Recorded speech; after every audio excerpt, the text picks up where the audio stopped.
Hey there, in this video we'll understand the selection rules that are there in spectroscopy. तो spectroscopy में ना कुछ rules हैं. अब किस चीज़ के, देखो मानो हमारे पास एक मॉलिक्यूल हम जिसके लिए बात कर चुके हैं कि वो एक लोअर एनर्जी लेवल से हाई एनर्जी लेवल पे जाता है और फिर हाई लेवल से वापस नीचे आता है. उस टाइम पे वो लाइट देता है और उसी को लाइट को जब हम चेक करते हैं हमें दिखती है तो वो हम कह देते हैं ये हमारा एक एमिशन स्पेक्ट्रम मिल गया हमें.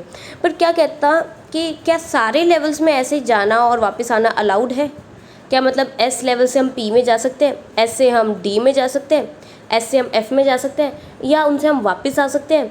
अदर क्वेश्चन, क्या हम पी से पी में जा सकते हैं, डी से डी में जा सकते हैं, मतलब 3D वाले में ही 3D में एक लेवल से दूसरे में जा सकते हैं? क्या ये सब चीज़ें अवेलेबल हैं, पॉसिबल है या नहीं? बस इसी को हम सिलेक्शन रूल कहते हैं. सिलेक्शन रूल का एक डेफिनेट डायरेक्टली टॉपिक भी आ सकता है कि भाई सिलेक्शन रूल के बारे में बताया जाए कि what are selection rules and right to note on it. Otherwise they can be question जिसके अंदर प्रोवाइड किया जा सकता है कि लाइक दिस इज़ देयर, अगर एक एस में कोई इलेक्ट्रॉन पड़ा है क्या वो पी में जाता है या नहीं जाता. वैसे all those things about spectroscopy is asked basically in physics exam and यहाँ केमिस्ट्री पॉइंट ऑफ व्यू से हम इसको स्पेक्ट्रोस्कोपी को यहाँ तक हमने लिमिटेशंस लेके चलते हैं जहाँ पे हम सिलेक्शन रूल्स को बेसिक समझेंगे एंड उनको कैसे पैराफ्रेज करना है उसे देखते हैं. The set of rules that apply restriction on the transition of a molecule. तो सबसे पहले तो उसकी डेफिनेशन देख लो. ऐसा एक रूल्स का सेट जो कुछ रिस्ट्रिक्शंस लगा देता है, कुछ पाबंदियाँ लगा देता है on the transitions of a molecule. मतलब मॉलिक्यूल एक जगह से दूसरी जगह जाता है उस पर कुछ रिस्ट्रिक्शंस लगा देता है तो उसी को हम क्या कहते हैं? Selection rule. अब इसमें अलाउड ट्रांजिशंस कौन सी है? कहते हैं यार वही सिर्फ ट्रांजिशंस हो सकती हैं जो इन ट्रांजिशन रूल को, ये सिलेक्शन रूल्स को ओबे करें.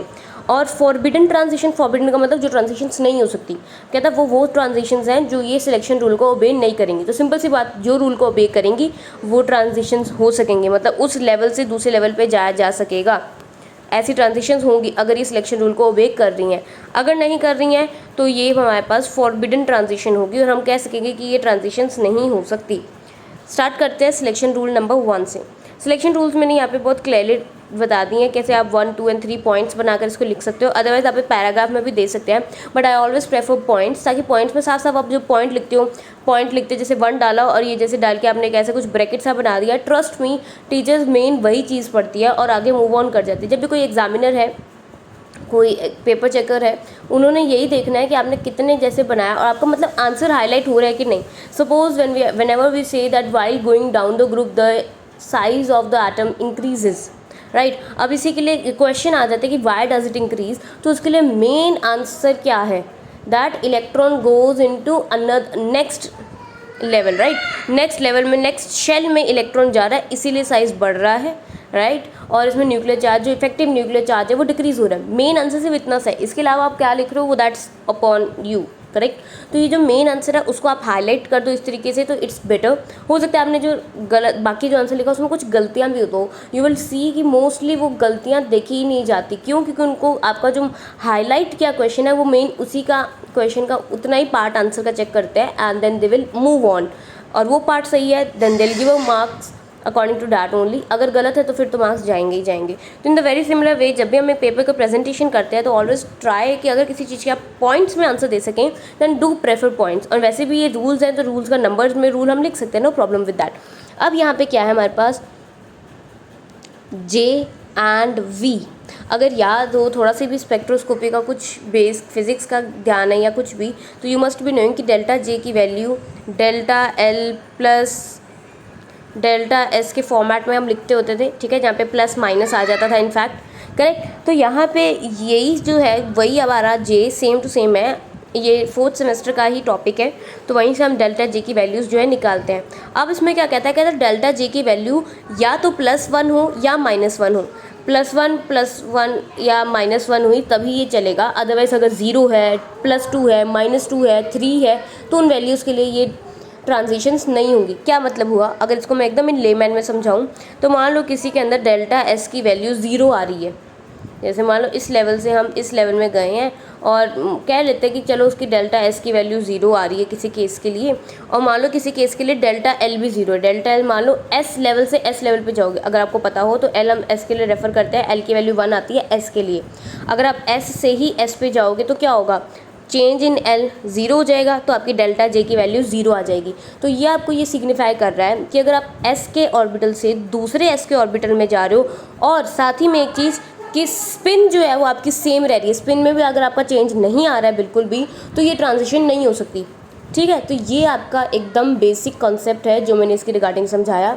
हाँ, हो सकता है किसी केस में डेल्टा एस की कोई वैल्यू आ रही हो तो दैट विल बी एप्लीकेबल, तो वो आपका चलेगा, उस ट्रांजिशंस को हम मान सकते हैं। पर ऐसी ट्रांजिशंस जिनमें डेल्टा जे की वैल्यू ज़ीरो आ जाए, प्लस माइनस हाफ 1 2 3 ये सब नहीं आ रही बल्कि सीधा ज़ीरो ही आ रही है, तो वो भी हमारे पास एप्लीकेबल नहीं है। और मोस्टली इसी केस में आता है जहाँ डेल्टा एल की वैल्यू ही ज़ीरो हो जाए, मतलब पी से पी में जाना, डी से डी में जाना, एफ में जाना, और वो भी जब डेल्टा एस की वैल्यू भी चेंज ना हो रही हो, मतलब एक अपर स्पिन वाला अपर स्पिन में ही जा रहा है, लोअर स्पिन वाला लोअर स्पिन में जा रहा है, तो इसे कहते हैं डेल्टा जे ज़ीरो का केस। और जब वो ज़ीरो हो जाएगा इस केस में कोई ट्रांजिशंस नहीं होगी, तो इसीलिए एस से एस में, पी से पी में, डी से डी में, एफ से एफ में ऐसी ट्रांजिशंस नहीं होती। जो डी डी ट्रांजिशंस हैं, आपने सुना होगा डी डी ट्रांजिशंस के बारे में, जो मेटल मेटल में होती भी है, वो ट्रांजिशंस जो है इनसे अपार्ट है, इस सिलेक्शन रूल के घेरे से, इनके दायरे से बाहर रहती है। ठीक है, और अगर उसको आप नॉर्मल समझना भी चाहो तो उसमें आप अपने दिमाग में बस इतना कंसिडर कर सकते हो कि may be the S is different. बाकी जो डी डी ट्रांजिशंस है वो इन सिलेक्शन से, इन ट्रांजिशन से अलग है, तो इसीलिए आप डायरेक्टली अपने दिमाग में बनाकर समझ सकते हो कि अगर स्पिन सेम है तो एस से एस में नहीं जाएगा, पी से पी में नहीं जाएगा, डी से डी में भी नहीं जाएगा और एफ से एफ में भी नहीं जाएगा। ठीक है, अगर आप इसको नॉर्मल तरीके से लिखना चाहते हो तो this is the easiest way to write it कि डेल्टा जे की वैल्यू प्लस माइनस 1 होनी चाहिए, दैट्स इट। यहाँ जे कौन है? जे हमारा रोटेशनल क्वांटम नंबर है। रोटेशनल क्वांटम नंबर मतलब ये रोटेशंस के लिए यूज़ करते हैं। अब इसके अलावा एक साथ में सिमिलर रूल है डेल्टा वी के लिए भी, उसे वो मैंने साथ में लिखा है, लेकिन उसको पॉइंट नंबर 2 बता दिया है कि इनको आप दो अलग अलग पॉइंट में लिख सकते हो। करेक्ट, तो आप इसको एक पॉइंट ये वाला बना देना और एक पॉइंट ये वाला। तो डेल्टा वी कहता है वो होता है आपका वाइब्रेशनल क्वांटम नंबर, उसकी वैल्यू भी प्लस माइनस 1 होनी चाहिए, ना 0 ना 2 ना 3 कुछ नहीं, या तो 1 या -1। अब कहता है जब वैल्यू +1 आएगी, दोनों केसेस मैंने साथ में इसीलिए लिखे ताकि इकट्ठे याद हो जाए।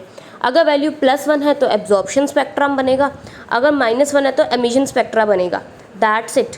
और यहाँ आपने देख सकते हो आपको लिखा हुआ है कि जब भी जे की वैल्यू नॉट इक्वल टू +-1 आ जाए तो ये फॉरबिडन केस है, मतलब उस केस में वो ट्रांजिशंस नहीं होगी। सिमिलरली आप डेल्टा वी के लिए भी कह सकते हो, अगर डेल्टा वी +-1 ना आए तो वो ट्रांजिशंस नहीं होगी। Okay, now let us come to point number 3 which is the ending point of this and a bit clear one as well. A transition is allowed if mu of transition is not equal to 0।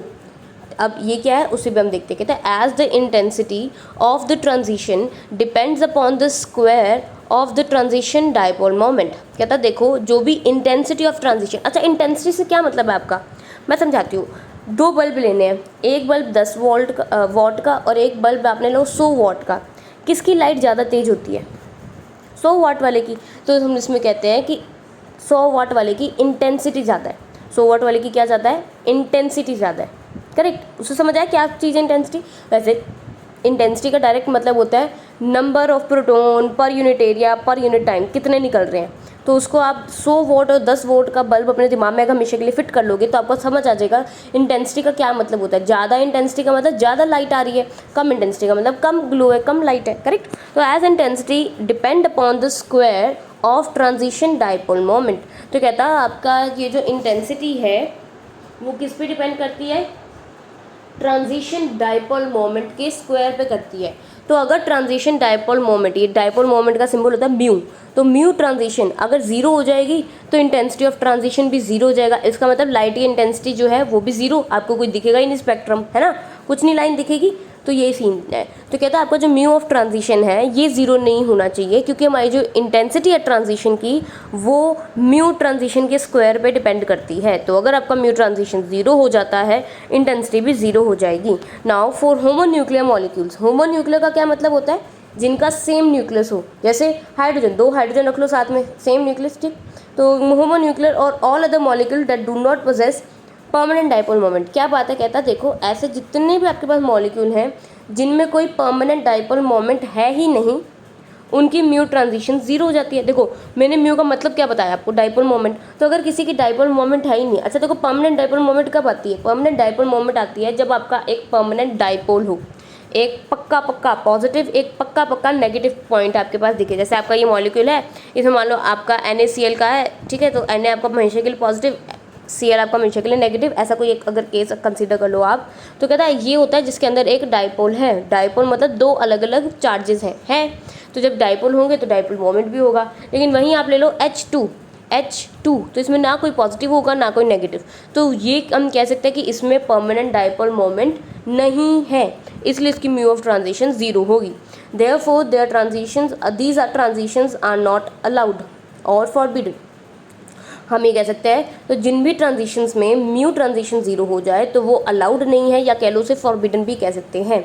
For all other molecule which are having a permanent dipole moment, mu of transition is not equal to 0 and these transitions are allowed. तो कहता है जैसे आपने H2 ले लिया, H और H, इनमें ना कोई पॉजिटिव ना कोई नेगेटिव, ठीक है, तो इसके अंदर ट्रांजिशंस के लिए जो डाइपोल मोमेंट आएगी वो 0 हो जाएगी। आप सिंपल से सोच लो डाइपोल मोमेंट जो है वो 0 हो जाएगी, डाइपोल है ही नहीं तो डाइपोल मोमेंट क्या होगी, सिंपल बात। तो no dipole equals to no dipole moment equals to mu transition 0। तो जब म्यू ट्रांजिशन 0 इसका मतलब इंटेंसिटी 0, तो आप कह सकते हो कोई ट्रांजिशन नहीं होगी, तो ट्रांजिशंस आर नॉट अलाउड। तो जब आपको ये क्वेश्चन आएगा एग्जाम में तो you can write in the very similar way in which I have written. हाँ, आपने इसमें बस थोड़ा अपनी इंग्लिश को इलेबरेट करके लिख सकते हो, like I have written like this कि लाउड ट्रांजिशन, ये एरो लगा दिया, तो आप ये लिख सकते हो कि ट्रांजिशंस विच ओबे या that obey the selection rules are allowed transitions, whereas the transitions that do not obey the selection rules are called forbidden transitions। तो मेरा जब मैं कहती हूँ कि हाँ these are the things, और इसके ऊपर एक्स्ट्रा आप कर सकते हो, तो एक्स्ट्रा यही है कि जो मैंने लिखा है आप उसमें थोड़ी इंग्लिश ऐड अप कर लो and that's it.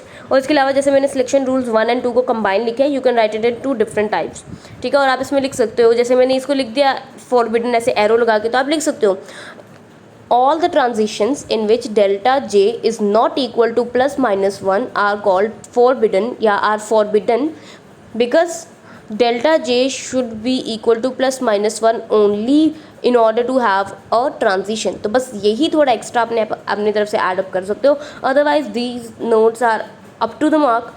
if you in case you just remember it, take a screenshot of it and write it on your own, तो you will find out कि आप अपने बुक्स में किसी से भी कंपेयर कर लो, these are the crux का मतलब तो है कि जो भी आपका मतलब पूरा निचोड़ है ना, पूरा आपके 2 पेजेस का भी हो चाहे 4 पेजेस का भी हो, तो वो ये है। किसी बुक में ये हाफ पेज में प्रोवाइडेड है, सिमिलरली जब बुक आई हैव यूज्ड उसमें भी ये लगभग हाफ पेज का ही है। तो I have just use the right terms जिसको आपको एग्जाम में हाईलाइट करके आना है, and these are the main points. इसके अलावा जितनी इंग्लिश जाननी है 4-5 पेज बनाकर भी जाननी, तो that's upon you. Otherwise these are the selection rules and they come generally come for 2 to 3 marks.